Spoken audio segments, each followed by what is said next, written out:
চল বৃষ্টি পড়ছে, মাঠে ফুটবল খেলতে যাবি? চ চ সবাই মিলে খেলতে যাই। আজকে এই কথাগুলো প্রায় হারিয়ে যেতে বসেছে।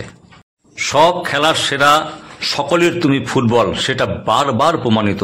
একটা গোলাকার বলকে নিয়ে জলের মধ্যে, কাদার মধ্যে, মাঠের মধ্যে খেলা, তার একটা মজা, তার একটা আলাদা অনুভূতি আছে। তোমরা কারা কারা এই ভরা বর্ষায় জলের মধ্যে ফুটবল খেলতে?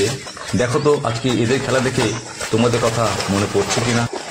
আর জলের মধ্যে পড়ে যাওয়া একটা কিন্তু আলাদা মজা ছিল।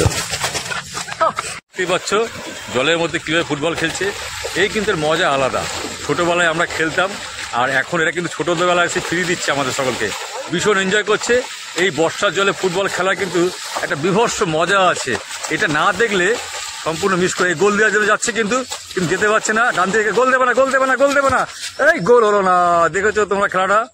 এই জলের মধ্যে তিনজন বড় বড় প্লেয়ার আমাদের খেলে নিল। তোমাদের কেমন লাগলো? আমিও এদের খেলা দেখে সহ্য করতে পারলাম না, তাই বলটা নিয়ে নেমে পড়লাম মাঠে। দিলাম দু চারটে বলে লাথি। দেখো একটা বলে কিন্তু 1 শটে গোল হয়ে গেল। বর্ষার ভরা জলে বলের মধ্যে গুতাগুতি করে খেলা, তার কিন্তু একটা আলাদা মজা আছে। অনেকদিন পর দেখলাম যে আমি ফুটবল খেলাটা ভুলে যাইনি। এখনো বল নিয়ে কিন্তু বেশ সুন্দর করে দৌড়ঝাঁপ করতে পারি।